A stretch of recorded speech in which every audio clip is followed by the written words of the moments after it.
तो दर्शक बंधु काली भारतर प्रधानमंत्री नरेंद्र मोदी शपथ ग्रहण करने सहित सहित किसी कैबिनेट मंत्री और राष्ट्रमंत्री शपथ ग्रहण करते तेणु गोटे दिन पर आज तार समस्त को जो मंत्री मान दायित्व बंटन होती तो आसतु आम जाना क्या पाखे कौ दायित्व रहा क्या कौ मानने मंत्रालय बंटन होती आम पुंखानुपुंख जाना देखो मुझे पेज बर्तमान अच्छी आपंकर मुझे देखा आप देखो गृह अर्थ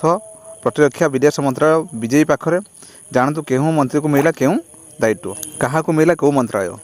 अमित शाह प्रथम आसतु अमित शाह गृह मंत्रालय राजनाथ सिंह प्रतिरक्षा मंत्रालय एस जयशंकर विदेश मंत्रालय नितिन गडकरी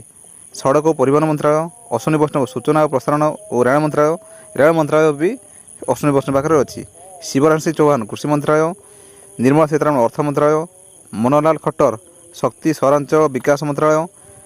सीआर पाटिल जलशक्ति मंत्रालय मनसुख मांडवीय श्रम मंत्रालय जेपी नड्डा स्वास्थ्य मंत्रालय चिराग पासवान क्रीड़ा और युव व्यापार मंत्रालय किरण रिजिजू संसदीय व्यापार मंत्रालय अन्नपूर्णा देवी महिला और शिशु विकास मंत्रालय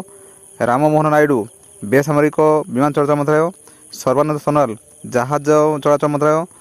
शांतनु ठाकुर जहाज मंत्रालय एच.डी. कुमारस्वामी उद्योग और इस्पात मंत्रालय गिरिराज सिंह बयन मंत्रालय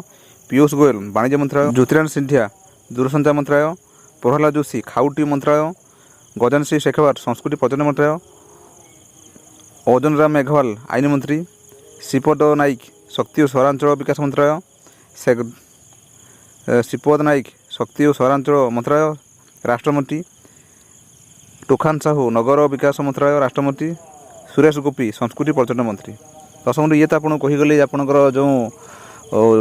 शपथ ग्रहण काली होता आज दायित्व बंटन होती क्या कौ मंत्रालय बंटा है आपको पुंखानुपुंख कहली दर्शक बंधु जदि आपने सुधा आम चैनल अच्छा कि सब्सक्राइब करूँ और मतामत कमेंट लिखूँ दर्शक बंधु रही नमस्कार जय जगन्नाथ।